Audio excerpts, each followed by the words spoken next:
Alors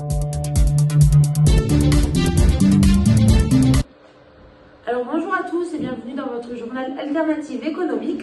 Aujourd'hui nous avons la chance de recevoir la jeune start-up Globe & Drone qui va nous parler de leur entreprise. Donc bonjour. Bonjour. Donc j'aimerais bien savoir comment vous êtes situé sur le marché des drones en France. Donc en moyenne, notre classement a été correct tout au long de la partie. Nous étions dans le top 10. Au niveau de notre situation financière, notre entreprise Globe & Drone s'est toujours relativement bien portée malgré une liquidité négative durant la période 4. Il faudrait simplement réfléchir à investir plus judicieusement les profits dans une prochaine partie. Très bien. Donc j'ai vu que vous étiez 5 associés. Donc comment vous répartissez les tâches au sein de votre structure? Donc en ce qui concerne la répartition des tâches, nous avons été très efficaces étant donné que nous étions un groupe de 5 associés. Pour commencer, il était nécessaire d'analyser rapidement les chiffres du marché et les comparer à nos résultats. Manon et moi-même s'occupions de reporter sur Excel le tour réel ainsi que de prendre les décisions sur Simulant. Maïssa, Touria et Julien, quant à eux, s'occupaient de remplir le bilan, le compte de résultats et les analyses coûts. Pour les décisions, elles étaient prises en commun afin que tout le monde puisse exprimer son opinion. D'accord, donc merci beaucoup. Donc ensuite au niveau de vos prévisions, comment cela s'est passé? Donc, concernant nos prévisions, nous sommes basés sur l'analyse de nos chiffres et des conseils du logiciel Simulant. Par la suite, nous les avons adaptés à notre stratégie. Ainsi, pour le premier tour, nous avons mis en place un positionnement bas de gamme. Nous avons produit 75 drones et nous les avons vendus à un prix de 600 signes.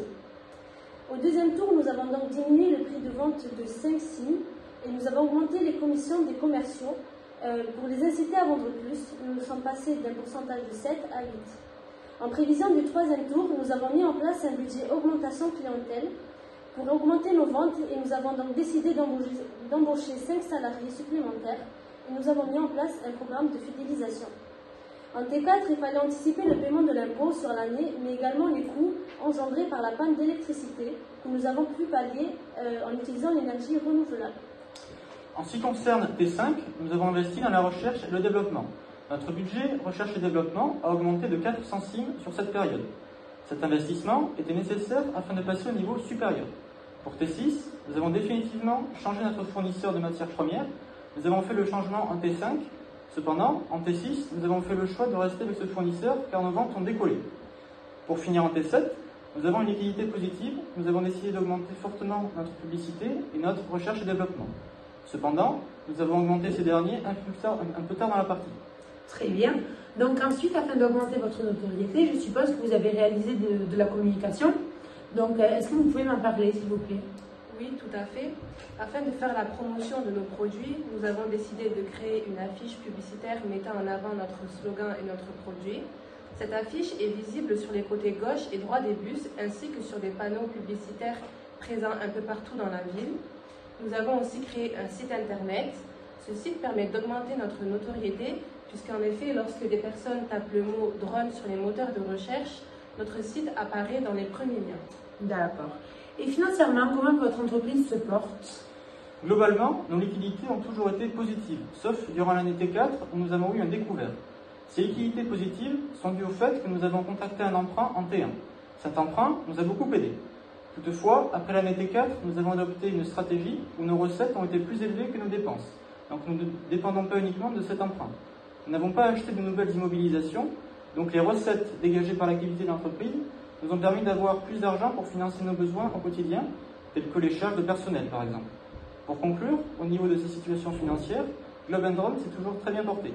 Cependant, il faudra réfléchir à investir judicieusement les profits dans une prochaine partie. Donc je suppose que votre start-up vous a permis d'acquérir une expérience de gestionnaire d'entreprise.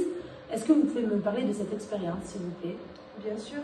Cette expérience nous a tout d'abord permis de développer nos compétences en matière de gestion d'entreprise et elle fut très enrichissante. Nous avons mis en œuvre différentes stratégies et fait face à des obstacles tout au long de la simulation, tels que des coupures d'électricité par exemple. Nous avons su nous adapter et répondre à ces aléas en développant des énergies renouvelables et en répondant au mieux à la demande de la clientèle. Les principales difficultés étaient la gestion d'une trésorerie et les investissements. En effet, nous devions être vigilants pour ne pas avoir de dépenses supérieures à nos recettes. Nous avons terminé 6e sur un classement de 22 entreprises. Nos liquidités s'élèvent à 62 977 CIM au tour numéro 7 et nous avons conquis 3,4% des parts de marché. D'accord, très bien. Donc, je vous remercie de votre venue dans notre journal. Merci beaucoup. Merci.